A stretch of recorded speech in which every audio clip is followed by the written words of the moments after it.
ಆರೋಗ್ಯ ಸಾಧಕರೇ, ನನ್ನ ಬಹಳಷ್ಟು ವಿಡಿಯೋಗಳಲ್ಲಿ ನೀವು ಈ ವರ್ಡನ್ನು ಕೇಳೇ ಇರ್ತೀರಿ. ಏನಪ್ಪ ಇದು ಆರೋಗ್ಯ ಸಾಧಕರು ಅಂದ್ರೆ? ಆರೋಗ್ಯವನ್ನ ಬಹಳ ಚೆನ್ನಾಗಿ ಇಟ್ಕೊಳ್ಳಿಕ್ಕೆ ನಾವು ಪಾಲಿಸ್ತಕ್ಕಂತಹ ನಿಯಮಗಳಾಗಿರಬಹುದು, ನಾವಾಗಿ ನಾವು ಹಾಕೊಂಡಂತಹ ರೂಲ್ಸ್ ಆಗಿರಬಹುದು, ಖುಷಿಯಿಂದ ಅನುಭವಿಸ್ತಕ್ಕಂತಹ ಆರೋಗ್ಯಕರ ನಿಯಮಗಳಾಗಿರಬಹುದು, ಇವೆಲ್ಲವನ್ನು ಕೂಡ ಮಾಡ್ತಾ ಇರುವ ನೀವೆಲ್ಲರೂ ಕೂಡ ಆರೋಗ್ಯ ಸಾಧಕರು. ಈ ದಿನ ಆರೋಗ್ಯವನ್ನ ಯಾವ ರೀತಿಯಲ್ಲಿ ಬಹಳ ಚೆನ್ನಾಗಿ ನಾವು ಇಟ್ಕೊಳ್ಳಿಕ್ಕೆ ಸಾಧ್ಯ ಅನ್ನೋದನ್ನ ಈ ವಿಡಿಯೋದಲ್ಲಿ ನೋಡೋಣ. ಯಾಕಂತ ಹೇಳಿದ್ರೆ ಲೈಫ್ ಸ್ಟೈಲ್ ಡಿಸಾರ್ಡರ್ಸ್ ಅಂತಕ್ಕಂಥದ್ದು ಬಹಳ ಕಾಮನ್ ವರ್ಡ್ ಆಗಿದೆ. ಹೆಚ್ಚಿನದಾದ ಸಾವು ನೋವುಗಳು ನಮಗೆ ಕಾಣಿಸ್ತಾ ಇರ್ತಕ್ಕಂಥದ್ದು ಈ ಲೈಫ್ ಸ್ಟೈಲ್ ಡಿಸಾರ್ಡರ್ಗಳಿಂದ, ಜರ್ಮ್ಸ್ ಅಥವಾ ಕ್ರಿಮಿಗಳಿಂದ ಬರ್ತಕ್ಕಂತಹ ಸಾವುಗಳಿಗಿಂತಾನು ಅತಿ ಹೆಚ್ಚಿನ ಸಾವು ನೋವುಗಳು ನಾವು ನೋಡ್ತಾ ಇರೋದು ಈ ಲೈಫ್ ಸ್ಟೈಲ್ ಡಿಸಾರ್ಡರ್ಗಳಲ್ಲಿ. ಬಹಳಷ್ಟು ವೈದ್ಯರು ಹೇಳ್ತಾರೆ ಹೆಲ್ತಿ ಜೀವನ ಶೈಲಿಯನ್ನ ಇಟ್ಕೊಳ್ಬೇಕು, ಹೆಲ್ತಿ ಲೈಫ್ ಸ್ಟೈಲ್ ಅನ್ನ ಪ್ರತಿಯೊಬ್ರು ಅಳವಡಿಸಿಕೊಳ್ಬೇಕು ಅಂತೇಳಿ. ಈ ವರ್ಡ್ ನಮಗೆ ಬಹಳಷ್ಟು ಕಾಮನ್ ಆಗ್ಬಿಟ್ಟಿದೆ. ಯಾವಾಗ ನಾವು ಲೈಫ್ ಸ್ಟೈಲ್ ಅಂದ ತಕ್ಷಣ ನಮ್ಮ ತಲೆಯಲ್ಲಿ ಬರೋದು ಈ ಜಂಕ್ ಫುಡ್ ಗಳನ್ನ ತಿನ್ನಬಾರ್ದು, ಅಥವಾ ಪಾಶ್ಚಿಮಾತ್ಯ ಸಂಸ್ಕೃತಿಯನ್ನ ನಾವು ಫಾಲೋ ಅಪ್ ಮಾಡಬಾರ್ದು, ಅಥವಾ ಲೇಟ್ ಆಗಿ ನಾವು ಮಲಗಬಾರ್ದು, ಮತ್ತೆ ನಾವು ಎಣ್ಣೆ ಪದಾರ್ಥಗಳನ್ನ ಜಾಸ್ತಿ ತಿನ್ನಬಾರ್ದು, ಉಪ್ಪು ಜಾಸ್ತಿ ತಿನ್ನಬಾರ್ದು, ಈ ಬಹಳಷ್ಟು ಏನೇನು ಮಾಡಬಾರ್ದು ಅಂತಕ್ಕಂಥದ್ದನ್ನೆಲ್ಲದನ್ನು ಲೈಫ್ ಸ್ಟೈಲ್ ಅನ್ಕೊಂಡಿದ್ದೇವೆ. ಇವೆಲ್ಲವೂ ಕೂಡ ಲೈಫ್ ಸ್ಟೈಲ್ ನ ಜೊತೆಗೆ ನಾನು ಬೆಳಗ್ಗೆ ಎದ್ದಾಗಿನಿಂದ ರಾತ್ರಿ ಮಲಗುವವರೆಗೂ ಕೂಡ ಯಾವ ರೀತಿಯಾಗಿ ನನ್ನ ಆಹಾರ ನಿಯಮಗಳನ್ನ ಇಟ್ಕೊಂಡಿದ್ದೇನೆ, ವ್ಯಾಯಾಮವನ್ನ ಇಟ್ಕೊಂಡಿದ್ದೇನೆ, ಪ್ರಾರ್ಥನೆಯನ್ನ ಇಟ್ಕೊಂಡಿದ್ದೇನೆ, ಅಥವಾ ಒಂದು ಆರೋಗ್ಯಯುತವಾಗಿ ಇರಲಿಕ್ಕೆ ನನ್ನ ದಿನ ಹೇಗೆ ನಾನು ಕಳೆದೆ, ಇದನ್ನ ನಾವು ಆರೋಗ್ಯಯುತವಾದ ದಿನಚರಿ ಅಥವಾ ಆರೋಗ್ಯಯುತವಾದ ಜೀವನ ಶೈಲಿ ಅಂತ ಕರಿತೇವೆ. ಒಂದು ದೇಶ ಬಹಳ ಚೆನ್ನಾಗಿ ಆರೋಗ್ಯಯುತವಾಗಬೇಕು ಅಂತಕ್ಕಂಥದ್ದು ಪ್ರತಿಯೊಬ್ಬರ ಆಶಯ ಆಗಿರುತ್ತದೆ. ಆದರೆ ಅದು ಒಬ್ಬರಿಂದ ಶುರು ಆಗಬೇಕು, ಆ ಮನೆಗೆ ಅದು ಪಸರಿಸಬೇಕು, ಆ ಮನೆಯಿಂದ ಇಡೀ ನಮ್ಮ ಕಾಲೋನಿ ಆಗಬೇಕು, ಅದು ಜಿಲ್ಲೆಗೆ ಹೋಗಬೇಕು. ಈ ರೀತಿಯಾಗಿ ನಾವು ಆರೋಗ್ಯವನ್ನ ಪ್ರಸರಿಸ್ತಾ ಹೋಗ್ಬೋದು. ಬಿಟ್ರೆ ನಾನೇ ಅದನ್ನು ಅಳವಡಿಸಿಕೊಳ್ಳದ ರೀತಿಯಲ್ಲಿ ಎಲ್ಲರೂ ಕೂಡ ಈ ರೀತಿಯಾಗಿ ಆರೋಗ್ಯವಂತರಾಗಬೇಕು ಅಂತಕ್ಕಂಥದ್ದು ಅದು ಸಾಧ್ಯವಿಲ್ಲದೆ ಇರತಕ್ಕಂಥ ಮಾತು. ಹಾಗಾಗಿ ಈ ದಿನ ನಾವೆಲ್ಲರೂ ಕೂಡ ಹೆಲ್ತಿ ಲೈಫ್ ಸ್ಟೈಲ್, ಯಾವುದೇ ರೀತಿಯ ಲೈಫ್ ಸ್ಟೈಲ್ ಡಿಸಾರ್ಡರ್ಗಳು ಕೂಡ ನನ್ನ ಹತ್ತಿರಕ್ಕೆ ಬರಬಾರದು, ಬಂದಿರತಕ್ಕಂತಹ ಲೈಫ್ ಸ್ಟೈಲ್ ಡಿಸಾರ್ಡರ್ಗಳು ಕೂಡ ಬಹಳ ಚೆನ್ನಾಗಿ ನನಗೆ ಸರಿಯಾಗಿ ಬಿಡಬೇಕು. ಇದೆಲ್ಲದೂ ನಾನು ಹೆಲ್ತಿ ಲೈಫ್ ಸ್ಟೈಲ್ ಅನ್ನ ಅಳವಡಿಸಿಕೊಳ್ಬೇಕು. ಅದನ್ನ ಅತಿ ಸುಲಭವಾಗಿ ನಮಗೆ ಅರ್ಥ ಆಗುವ ರೀತಿಯಲ್ಲಿ ಯಾವ ರೀತಿಯಲ್ಲಿ ಅಳವಡಿಸಿಕೊಳ್ಬೇಕು ಅನ್ನೋದನ್ನ ಈ ದಿನದ ವಿಡಿಯೋದಲ್ಲಿ ನಾವು ನೋಡೋಣ. ಈ ಎಲ್ಲ ಆರೋಗ್ಯ ಸಾಧಕರೇ, ಆತ್ಮೀಯರೇ, ನಿಮ್ಮೆಲ್ಲರಿಗೂ official nature cure and yoga ಚಾನಲ್ಗೆ ಆದರದ ಸ್ವಾಗತ. ನಾನು ನಿಮ್ಮ doctor Gangadhar Varma. Nature cure and yoga ಈ ಅಫಿಷಿಯಲ್ ಚಾನಲ್ ನ ಮಾಡಿರುವ ಉದ್ದೇಶವೇ ಹೆಚ್ಚಿನದಾದಂತಹ ಆರೋಗ್ಯಕರವಾದ ವಿಡಿಯೋಗಳನ್ನ ನಿಮ್ಮೆಲ್ಲರಿಗೂ ತಲುಪಿಸಬೇಕು ಅಂತ ಹೇಳಿ ದಯವಿಟ್ಟು ಈ ಚಾನಲ್ ಅನ್ನ ಸಬ್ಸ್ಕ್ರೈಬ್ ಮಾಡ್ಕೊಳ್ಳಿ. ಮುಂದೆ ಬರ್ತಕ್ಕಂತಹ ಪ್ರತಿಯೊಂದು ವಿಡಿಯೋವನ್ನು ಕೂಡ ನೀವು ಅಬ್ಸರ್ವ್ ಮಾಡೋದ್ರ ಮೂಲಕ ಆ ಆರೋಗ್ಯ ನಿಯಮಗಳನ್ನ ನೀವು ಅಳವಡಿಸಿಕೊಂಡು ಆರೋಗ್ಯಯುತರಾಗ್ತೀರಿ ಅಂತ ಆಶಿಸ್ತಾ ಈ ದಿನದ ಈ ವಿಡಿಯೋಗೆ ನಾವು ಎಂಟರ್ ಆಗ್ಬಿಡೋಣ. ಈ ದಿನ ನಾವು ಆರೋಗ್ಯಯುತವಾದ ಜೀವನ ಶೈಲಿಯನ್ನ ಹೇಗೆ ಕಳಿಬೇಕು ಅನ್ನೋದನ್ನ ನೋಡೋಣ. ಬೆಳಗ್ಗೆ ಎದ್ದಾಗಿನಿಂದ ರಾತ್ರಿ ಮಲಗುವವರೆಗೂ ಅಂತ ಹೇಳಿದೆ. ಬೆಳಗ್ಗೆ ಹೇಳ್ತಕ್ಕಂಥದ್ದೇ ನಾವು ಬ್ರಹ್ಮಿ ಮುಹೂರ್ತದಲ್ಲಿ ಹೇಳ್ತಕ್ಕಂಥದ್ದು.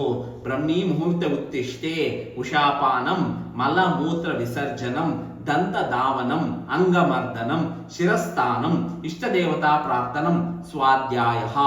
ಇದನ್ನ ನೆನ್ಪಿಟ್ಕೊಂಡ್ಬಿಟ್ರೆ ನೀವು ಆಲ್ಮೋಸ್ಟ್ ಒಂದು ದಿನ ಬೆಳಗ್ಗೆ ಎದ್ದಾಗ್ಲೇ ಇಡೀ ರಾತ್ರಿಯವರೆಗೂ ಸ್ಟ್ರೈನ್ ಆಗದ ರೀತಿಯಲ್ಲಿ ಆಕ್ಟಿವ್ ಆಗಿ ನಾನು ಕೆಲಸಗಳನ್ನ ಯಾವ ರೀತಿಯಲ್ಲಿ ಮಾಡ್ಕೊಳ್ಬಹುದು ಅನ್ನೋದನ್ನ ಈ ಶ್ಲೋಕ ಹೇಳ್ಬಿಡುತ್ತೆ. ಈಗಿನ ದಿನಗಳಲ್ಲಿ ನೀಟ್ ಅಂತಕ್ಕಂಥದ್ದು ಬಹಳ ಬಹಳ ಇಂಪಾರ್ಟೆಂಟ್ ಟರ್ಮಿನಾಲಜಿ ಆಗಿ ಎಲ್ಲ ಜಾಗಗಳಲ್ಲಿ ತಿರುಗ್ತಾ ಇದೆ. ನೀಟ್ ಅಂತ ಹೇಳಿದ್ರೆ PUC ಆದ್ಮೇಲೆ ನೀವು ಬರೋದು ನೀಟ್ ಕ್ವಾಲಿಫೈ ಆಗಿ ಮೆಡಿಕಲ್ಗೆ ಸೇರ್ತಕ್ಕಂಥದ್ದಲ್ಲ ನಾನು ಹೇಳ್ತಿರೋದು. NEAT ನೀಟ್ ಅಂತ ಹೇಳಿದ್ರೆ ನಾನ್ ಎಕ್ಸಸೈಸ್ ಆಕ್ಟಿವಿಟಿ ಥರ್ಮೋಜೆನಿಸಿಸ್ ಅಂತ ಹೇಳಿದ್ರೆ ನಾನ್ ಎಕ್ಸಸೈಸ್ ಮಾಡುವ ಕಾಲದಲ್ಲಾಗ್ಲಿ, ಮಲಗಿರುವ ಕಾಲದಲ್ಲಾಗ್ಲಿ, ಅಥವಾ ಊಟ ಮಾಡ್ತಾ ಇರ್ತಕ್ಕಂತಹ ಕಾಲವನ್ನ ಬಿಟ್ಟು ಉಳಿದಿರುವ ಕಾಲದಲ್ಲಿ ನಿಮ್ಮ ದೇಹದ ಒಳಗೆ ಹೆಚ್ಚಿನ ಉಷ್ಣವನ್ನ ಅಥವಾ ಮೆಟಬಾಲಿಕ್ ರೇಟ್ ಅನ್ನ ಆಕ್ಟಿವ್ ಆಗಿ ಪ್ರೊಡ್ಯೂಸ್ ಮಾಡ್ತಕ್ಕಂತಹ ಕಾಲವನ್ನ ನಾವು ನೀಟ್ ಅಂತ ಕರೀತೇವೆ. ಇದಕ್ಕೆ ಬರ್ಲಿಕ್ಕೂ ಮುಂಚೆ ನಾವು ನಮ್ಮ ಟರ್ಮಿನಾಲಜಿಯಲ್ಲಿ ದಿನಚರಿ ಹೇಗಿರಬೇಕು ಅನ್ನೋದನ್ನ ನೋಡ್ಬಿಡೋಣ. ಆ ದಿನಚರಿ ಇದಕ್ಕೆ ಹೇಗೆ ಆಡಪ್ ಆಗುತ್ತೆ ಅನ್ನೋದನ್ನ ನಾನು ನಿಮಗೆ ಹೇಳ್ತೇನೆ. ಬೆಳಗ್ಗೆ ಎದ್ದ ತಕ್ಷಣ ಬ್ರಹ್ಮಿ ಮುಹೂರ್ತ ಅಂತ ಹೇಳಿದೆ, ಬೆಳಗ್ಗೆ 3 ರಿಂದ 5. ಅವೆಲ್ಲ ನಿಮಗೆ ಕಷ್ಟ ಸಾಧ್ಯ ಅನ್ಕೊಂಡ್ರೆ 4 ರಿಂದ 6 ಗಂಟೆಗಳ ಒಳಗಾಗಿ ನೀವು ಹೇಳ್ತಕ್ಕಂತಹ ಪ್ರಯತ್ನವನ್ನ ಮಾಡ್ರಿ. ಎದ್ದ ತಕ್ಷಣ ನಮ್ಮ ದೇಹದ 4 ವಿಸರ್ಜನಾಂಗಗಳನ್ನ ಸಂಪೂರ್ಣವಾಗಿ ಶುಭ್ರಗೊಳಿಸ್ತಕ್ಕಂಥ ಕೆಲಸವನ್ನ ಮಾಡಬೇಕು. ಈ 4 ವಿಸರ್ಜನಾಂಗಗಳು ಯಾವಾಗ ಸಂಪೂರ್ಣವಾಗಿ ಶುಭ್ರವಾಗುತ್ತೋ ದೇಹದ ಒಳಗೆ ಕಶ್ಮಲಗಳು ಇರುವುದಿಲ್ಲ, ದೇಹ ಸಂಪೂರ್ಣವಾಗಿ ಶುಭ್ರ ಆಗುತ್ತೆ, ರಕ್ತ ಸಂಪೂರ್ಣವಾಗಿ ಶುಭ್ರ ಆಗುತ್ತೆ, ನಿಮ್ಮ ದೇಹದ ಎಲ್ಲ ಅವಯವಗಳು ಕೂಡ ಆಕ್ಟಿವೇಟ್ ಆಗಿ ಅಲ್ಲಿಂದ ತನ್ನ ಕೆಲಸಗಳನ್ನ ಮಾಡಿಕೊಳ್ಳಿಕ್ಕೆ ಇದು ಸಾಧ್ಯತೆಯನ್ನ ಕೊಡುತ್ತೆ. ಅದಕ್ಕೆ ನಾವು ಮಾಡಬೇಕಾದಿಷ್ಟೇ, 2 ರಿಂದ 4 ಗ್ಲಾಸಿನಷ್ಟು ನೀರು, ಅಂದರೆ ಅರ್ಧದಿಂದ 1 ಲೀಟರ್ ಅಷ್ಟು ನೀರನ್ನ ತಗೊಳ್ತಕ್ಕಂಥದ್ದು. ಯಾರ್ಯಾರಿಗೆ ಪ್ರಾಕ್ಟೀಸ್ ಇದೆ ನೀವು ಡೈರೆಕ್ಟ್ ಆಗಿ ಅದನ್ನು ಸ್ಟಾರ್ಟ್ ಮಾಡ್ಕೊಳ್ರಿ. ಯಾರಿಗೆ ಪ್ರಾಕ್ಟೀಸ್ ಇಲ್ಲ ಇವತ್ತಿಂದ ಸ್ಟಾರ್ಟ್ ಮಾಡೋರು ಅರ್ಧ ಗ್ಲಾಸ್ ನೀರಿಂದ ಸ್ಟಾರ್ಟ್ ಮಾಡಿ, ಸ್ವಲ್ಪ ದಿನದ ನಂತರ 1 ಗ್ಲಾಸ್ ನೀರು ಮಾಡ್ಕೊಳ್ಳಿ, ಸ್ವಲ್ಪ ದಿನಗಳ ನಂತರ 1.5 ಮಾಡಿ, ಆಮೇಲೆ 2 ಮಾಡಿ, ಹಾಗೆ 4 ಗ್ಲಾಸಿನ ನೀರನ್ನು ತಗೊಳ್ತಕ್ಕಂಥ ಪ್ರಯತ್ನವನ್ನ ಮಾಡಿ. ಒಂದು ದಿನಕ್ಕೆ 2 ರಿಂದ 3 ಲೀಟರ್ ಅಷ್ಟು ನೀರನ್ನ ದೇಹಕ್ಕೆ ಸೇರಿಸ್ತಕ್ಕಂಥ ಕೆಲಸವನ್ನ ಮಾಡ್ತಕ್ಕಂಥದ್ದು. ಅದರಲ್ಲಿ ಅತಿ ಮುಖ್ಯವಾಗಿ ಬೆಳಗ್ಗೆ ಎದ್ದ ತಕ್ಷಣನೇ ಅರ್ಧದಿಂದ 1 ಲೀಟರ್ ಅಷ್ಟು ನೀರನ್ನು ತಗೊಳ್ತಕ್ಕಂಥದ್ದು. ನೀವು ತಗೊಂಡ ನೀರು ಕರುಳಿಗೆ ಮೂವ್ಮೆಂಟ್ ಅನ್ನ ಕೊಡೋದ್ರಿಂದ ಮಲದ ರೂಪದಲ್ಲಿ ದೇಹದಿಂದ ಕಶ್ಮಲ ಹೊರ ಹೋಗುತ್ತೆ. ಕುಡಿದ ನೀರು ಕರುಳಿನಿಂದ ಹೀರಲ್ಪಟ್ಟು ರಕ್ತಕ್ಕೆ ಬಂದು ರಕ್ತದಲ್ಲಿ ಇರತಕ್ಕಂತಹ ಯೂರಿಕ್ ಆಸಿಡ್, ಕ್ರಿಯಾಟಿನ್ ಅನ್ನು ತಗೊಂಡು ಕಿಡ್ನಿಗೆ ಬಂದು ಕಿಡ್ನಿಯ ಮುಖಾಂತರ ಯೂರಿನ್ ರೂಪದಲ್ಲಿ ದೇಹದಿಂದ ಕಶ್ಮಲವನ್ನು ಹೊರ ಹಾಕುತ್ತೆ. ನಂತರ ನೀರು ಕುಡಿದ ನಂತರ ಮಲಮೂತ್ರ ವಿಸರ್ಜನೆಯ ನಂತರ ನೀವು ಮಾಡ್ತಕ್ಕಂತಹ ಅಭ್ಯಾಸ ಯೋಗಾಭ್ಯಾಸ. ನೆನ್ಪಿಟ್ಕೊಳ್ಳಿ, 1 ಗಂಟೆ ಇದಕ್ಕೆ ಸೀಮಿತವಾಗಿ ನೀವು ಟೈಮ್ ಅನ್ನ ತೆಗೆದಿಟ್ಬಿಡ್ರಿ. ಇವುಗಳಲ್ಲಿ ಅತಿ ಮುಖ್ಯವಾಗಿ ಪ್ರಾರ್ಥನೆಯನ್ನ ಮಾಡಿ, ನಂತರ ಆಸನಗಳ ಅಭ್ಯಾಸವನ್ನ ಮಾಡಿ, ಪ್ರಾಣಾಯಾಮದ ಅಭ್ಯಾಸವನ್ನ ಮಾಡಿ, ಧ್ಯಾನದ ಅಭ್ಯಾಸವನ್ನ ಮಾಡಿ. ಪ್ರಾರ್ಥನೆಯನ್ನ ಮಾಡೋದರ ಮೂಲಕ ಇಡೀ ನಿಮ್ಮ ದೇಹವನ್ನ ಒಂದು ಕಡೆಗೆ ಏಕಾಗ್ರತ ಚಿತ್ತದ ಕಡೆಗೆ ತರಲಿಕ್ಕೆ ಸಹಾಯವನ್ನ ಮಾಡುತ್ತೆ. ನಂತರ ನೀವು ಮಾಡತಕ್ಕಂತಹ ಆಸನಗಳ ಅಭ್ಯಾಸವು ನಿಮ್ಮ ದೇಹದ ಎಲ್ಲ ಸ್ನಾಯುಗಳ ಸಂಕುಚಿತ ವಿಕಸಿತವನ್ನಗೊಳಿಸುತ್ತೆ. ರಕ್ತ ಸಂಚಾರ ಪ್ರತಿ ಭಾಗಕ್ಕೂ ಸರಿಯಾದವಾಗಿ ನಡೆಯಲು ಇದು ಸಹಾಯವನ್ನ ಮಾಡುತ್ತೆ. ನಂತರ ನೀವು ಮಾಡತಕ್ಕಂತಹ ಪ್ರಾಣಾಯಾಮದ ಅಭ್ಯಾಸಗಳಿಂದಾಗಿ ಹೆಚ್ಚಿನದಾದ ಆಮ್ಲಜನಕ ದೇಹವನ್ನ ಸೇರುತ್ತೆ. ಆಲ್ರೆಡಿ ಸ್ಟ್ರೈನ್ ಆದಂತಹ ನಿಮ್ಮ ಎಲ್ಲ ಜೀವಕೋಶಗಳು ಈ ಉತ್ತಮವಾದ ಆಕ್ಸಿಜನ್ ಅನ್ನು ತಗೊಂಡು ಆರೋಗ್ಯಯುತವಾದ ಜೀವಕೋಶಗಳಾಗ್ತವೆ. ನಂತರ ನೀವು ಧ್ಯಾನದ ಅಭ್ಯಾಸವನ್ನ ಮಾಡ್ತೀರಿ. ದೇಹದ ಜೊತೆಯಲ್ಲಿ ಧ್ಯಾನದ ಅಭ್ಯಾಸವು ಮನಸ್ಸಿನ ವಿಶ್ರಾಂತಿಯನ್ನು ಹೆಚ್ಚುತ್ತೆ. ಯಾವಾಗ ದೇಹ ಮತ್ತು ಮನಸ್ಸು ಸಂಪೂರ್ಣವಾಗಿ ನೈರ್ಮಲ್ಯವಾದಂತಹ ಶಾಂತಯುತವಾದ ಸ್ಟೇಟ್ಗೆ ಬರುತ್ತೋ ಅಲ್ಲಿಂದ ನಿಮ್ಮ ದಿನ ಬಹಳ ಚೆನ್ನಾಗಿ ಕಳೀತೀರಿ. ನಂತರದಲ್ಲಿ ಒಂದು ಜ್ಯೂಸ್ ಅನ್ನ ತೆಗೆದುಕೊಳ್ಳಿ. ತರಕಾರಿಯ ರಸವನ್ನಾಗ್ಲಿ, ಹಣ್ಣಿನ ರಸವನ್ನಾಗ್ಲಿ, ಅಥವಾ ನಿಂಬೆ ಹಣ್ಣು ಜೇನುತುಪ್ಪವನ್ನಾಗ್ಲಿ ಅಥವಾ ಕಷಾಯವನ್ನಾಗ್ಲಿ ನೀವು ನಮ್ಮ ಚಾನಲ್ಗೆ ಸಬ್ಸ್ಕ್ರೈಬ್ ಮಾಡ್ಕೊಂಡು ಮುಂದೆ ನೋಡ್ತಾ ಇದ್ರೆ ಪ್ರತಿ ಕಾಯಿಲೆಗೂ ಏನೇನು ಜ್ಯೂಸ್ಗಳನ್ನು ತಗೊಳ್ಬೇಕು ಅನ್ನೋದನ್ನ ಮುಂದಿನ ವಿಡಿಯೋಗಳಲ್ಲಿ ನಾವು ಹೇಳ್ತಾ ಹೋಗ್ತೇವೆ. ಈಗೀಗೆ ತರಕಾರಿಯ ರಸ, ಹಣ್ಣಿನ ರಸ ಅಥವಾ ಕಷಾಯಗಳು ಅಥವಾ ನಿಂಬೆ ರಸ, ಜೇನುತುಪ್ಪ ಯಾವುದಾದ್ರೂ ಒಂದನ್ನ ತಗೊಳ್ತಕ್ಕಂಥ ಕೆಲಸವನ್ನ ಮಾಡ್ರಿ. ಇದು ನಿಮ್ಮ ಜೀರ್ಣ ರಸಗಳನ್ನ ಕಿಂಡಲ್ ಜಸ್ಟ್ ಅದನ್ನ ಆಕ್ಟಿವೇಟ್ ಮಾಡ್ಲಿಕ್ಕೆ ಪ್ರಯತ್ನವನ್ನ ಮಾಡುತ್ತೆ. 9 ಗಂಟೆಯ ಸುಮಾರಿಗೆ ಬ್ರೇಕ್ಫಾಸ್ಟ್.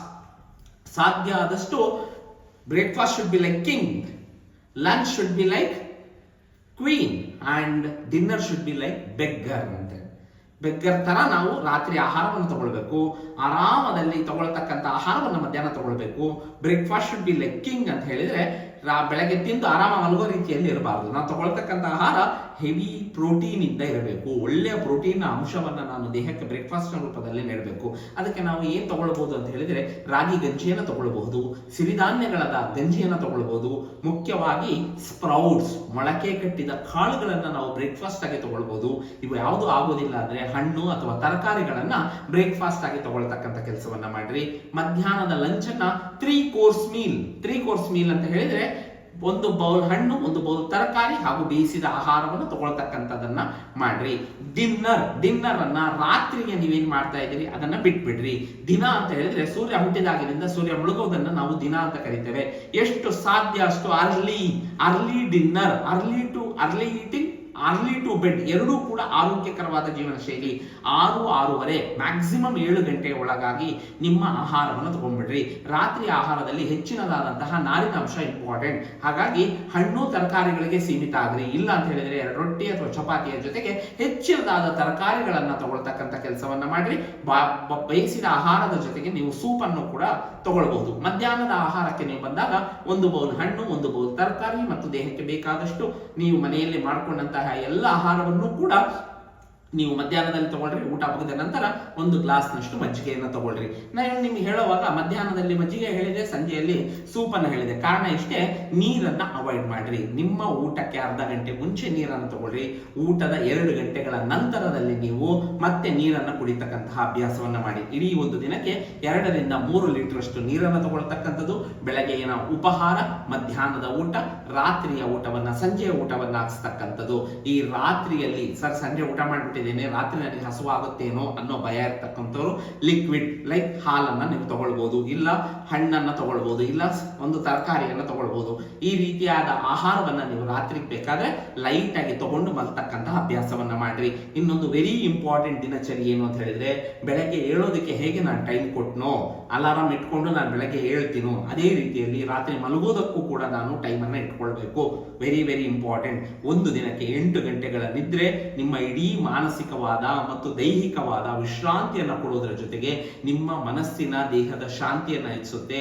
ಇಡೀ ದೇಹ ಸಂಪೂರ್ಣವಾಗಿ ಕ್ಲೀನ್ ಆಗಿರ್ಲಿಕ್ಕೆ ಅದು ಸಹಾಯವನ್ನು ಮಾಡುತ್ತೆ. ಹಾಗಾಗಿ 9 ರಿಂದ 10 ಗಂಟೆಯ ಸಮಯದ ಒಳಗಾಗಿ ಅಲಾರಾಮ್ ಅನ್ನು ಇಟ್ಕೊಂಡು ಮಲಗ್ತಕ್ಕಂತಹ ಕೆಲಸವನ್ನ ಮಾಡ್ರಿ.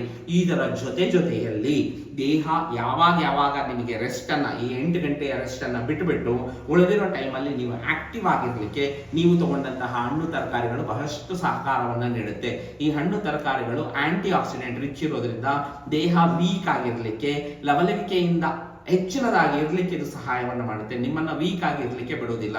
ಯಾವಾಗ ನಾನು ಆಕ್ಟಿವ್ ಆಗಿರ್ತೀನೋ, ಖುಷಿಯಾಗಿರ್ತೀನೋ, ಮನೆಯಲ್ಲಿನ ಹೆಚ್ಚಿನ ಕೆಲಸಗಳನ್ನ ನಾನೇ ಸ್ವತಃ ಬಹಳ ಕೂತ್ಕೊಂಡು, ನಾನ್ ಎಕ್ಸಸೈಸ್ ಅಂತ ಹೇಳಿದೆ ನಾನು ನಿಮಗೆ, ನೀಟ್ ಅಂತ ಹೇಳಿ, ನಾನ್ ಎಕ್ಸಸೈಸ್ ಆಕ್ಟಿವಿಟಿ ಥರ್ಮೋಜೆನಿಸಿಸ್ ಅಂತ ಹೇಳಿ, ಅಂದ್ರೆ ನಾರ್ಮಲ್ ಆಗಿ ಮನೆಯಲ್ಲಿ ಕಸ ಹೊಡಿತಕ್ಕಂಥದ್ದು, ಸ್ಟೇರ್ಸ್, ನಿಮ್ಗೆ ಯಾವಾಗ ಲಿಫ್ಟ್ ಇರುತ್ತೋ ಲಿಫ್ಟ್ ಅನ್ನು ಅವಾಯ್ಡ್ ಮಾಡಿ ಸ್ಟೇರ್ಸ್ ಅನ್ನು ಹತ್ತಕ್ಕಂಥದ್ದು, ಪಾರ್ಕಿಂಗ್ ಮಾಡಿ ಅಲ್ಲಿಂದ ನೀವು ಮನೆಗೆ ನಡ್ಕೊಂಡು ಬರ್ತಕ್ಕಂಥದ್ದು, ಅಥವಾ ಹತ್ತಿರದ ಅಂಗಡಿಗಳಿಗೆ ಬೈಕ್ ಅನ್ನ, ಕಾರನ್ನ ಬಳಸದೆ ನಡ್ಕೊಂಡು ಹೋಗಿ ನಡ್ಕೊಂಡು ಬರ್ತಕ್ಕಂಥದ್ದು. ಇಂಥದ್ದು ಸಣ್ಣ ಸಣ್ಣ ಆಕ್ಟಿವಿಟಿಗಳೇನಿದಾವೆ ಅವನ್ನೆಲ್ಲವನ್ನೂ ಕೂಡ ದೈಹಿಕವಾಗಿ ಎಕ್ಸಸೈಸ್ ನ ರೀತಿಯಲ್ಲಿ ನೀವು ಅದನ್ನ ಮಾಡ್ತಾ ಬರೋದ್ರಿಂದ, ನೀಟ್ ಆಕ್ಟಿವಿಟಿ, ಎಕ್ಸಸೈಸ್ ಇಲ್ಲದೆ ಇರುವ ಸಮಯದಲ್ಲೂ ಕೂಡ ದೇಹ ಮೆಟಬಾಲಿಕ್ ರೇಟ್ ಅನ್ನು ಹೆಚ್ಚಿನದಾಗಿ ತಗೊಳ್ಳಿಕ್ಕೆ ಪ್ರಯತ್ನವನ್ನ ಮಾಡಿದ್ರೆ ಮೆಟಬಾಲಿಕ್ ಡಿಸಾರ್ಡರ್ ನ ಕಾಯಿಲೆಗಳನ್ನ ನಾವು ತಡಿಬಹುದು.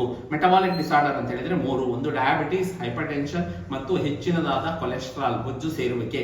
ಈ 3ಅನ್ನ ತಡೆಯೋದ್ರಿಂದ ಬಹಳಷ್ಟು ರೀತಿಯ ಹಾರ್ಟ್ ನ ಪ್ರಾಬ್ಲಮ್ಗಳನ್ನು ತಡಿಬಹುದು. ಲೈಫ್ ಸ್ಟೈಲ್ ಡಿಸಾರ್ಡರ್ ಗಳನ್ನ ಸಂಪೂರ್ಣವಾಗಿ ನಾವು ಸರಿ ಮಾಡ್ಕೊಳ್ಳಿಕ್ಕೆ ಸಾಧ್ಯ ಆಗುತ್ತೆ. ಅತಿ ಮುಖ್ಯವಾಗಿ ಸಂಜೆಯ ಊಟವನ್ನ ಮಾಡೋದ್ರಿಂದ ಅಲ್ಲಿಂದ ಕೊಡ್ತಕ್ಕಂತಹ ಗ್ಯಾಪ್, ಮಾರನೇ ದಿನ ಬೆಳಗ್ಗೆವರೆಗೂ ಏನು ನಿಮಗೆ ಅದು ಇರುತ್ತೆ ಅದನ್ನ ಇಂಟರ್ಮಿಟೆಂಟ್ ಫಾಸ್ಟಿಂಗ್ ಅಂತ ಕರಿತೇವೆ. ಅದು ಬಹಳಷ್ಟು ರೀತಿಯ ಕಾಯಿಲೆಗಳನ್ನು ತಡೆಯುತ್ತೆ. ಇದರ ಜೊತೆಯಲ್ಲಿ ಇನ್ನೊಂದು ಕೆಲಸವನ್ನು ಮಾಡಬೇಕು, ಸೂರ್ಯನ ಬೆಳಕಿಗೆ ಕನಿಷ್ಠ 15 ರಿಂದ 20 ನಿಮಿಷ ನಿಮ್ಮ ಮೈಯನ್ನ ಒಡ್ತಕ್ಕಂತಹ ಕೆಲಸವನ್ನ ಮಾಡ್ರಿ. ಇದರಿಂದ ಕೂಡ ದೇಹಕ್ಕೆ ಅಗತ್ಯವಾದಂತಹ ಕ್ಯಾಲ್ಸಿಯಂ, ವಿಟಮಿನ್ ಡಿ ದೇಹಕ್ಕೆ ಲಭ್ಯವಾಗೋದ್ರಿಂದ ಹೆಲ್ತಿಯಾದ ಲೈಫ್ ಸ್ಟೈಲ್ ಅನ್ನ ನಾವೆಲ್ಲರೂ ಮಾಡಿದಂಗಾಗುತ್ತೆ. ಈ ಹೆಲ್ತಿ ಲೈಫ್ ಸ್ಟೈಲ್ ಪ್ರತಿಯೊಬ್ಬರಿಗೂ ಕೂಡ, ಕಾಯಿಲೆ ಇದ್ದವರಿಗೆ, ಕಾಯಿಲೆ ಇಲ್ಲದವರಿಗೆ, ಆರೋಗ್ಯವಾಗಿ ಇರಬೇಕು ಅನ್ಕೊಂಡಾದರೆ ನಮ್ಮೆಲ್ಲ ಆರೋಗ್ಯ ಸಾಧಕರಿಗೆ ಇದು ಸಹಾಯವನ್ನ ಮಾಡುತ್ತೆ ಅಂತ ಹೇಳ್ತಾ ಈ ದಿನದ ಈ ವಿಡಿಯೋವನ್ನ ನಾನು ಮುಗಿಸ್ತಾ ಇದ್ದೀನಿ. ಹೆಚ್ಚಿನದಾಗಿ ಇದರಲ್ಲಿ ಏನಾದರೂ ಪ್ರಶ್ನೆಗಳಿದ್ದರೆ ನೀವು ಬೇಕಾದ್ರೆ ಕೆಳಗಡೆ ಕಮೆಂಟ್ ಅಲ್ಲಿ ನೀವು ಅದನ್ನ ಟೆಕ್ಸ್ಟ್ ಮಾಡಿದ್ರೆ ಅದಕ್ಕೆ ನಾನು ಉತ್ತರವನ್ನ ಕೊಡುವಂತಹ ಕೆಲಸವನ್ನ ಮಾಡ್ತೇನೆ ಅಂತ ಹೇಳ್ತಾ ಈ ದಿನದ ಈ ವಿಡಿಯೋ ಮುಗಿಸ್ತಾ ಇದ್ದೀನಿ. ಧನ್ಯವಾದಗಳು.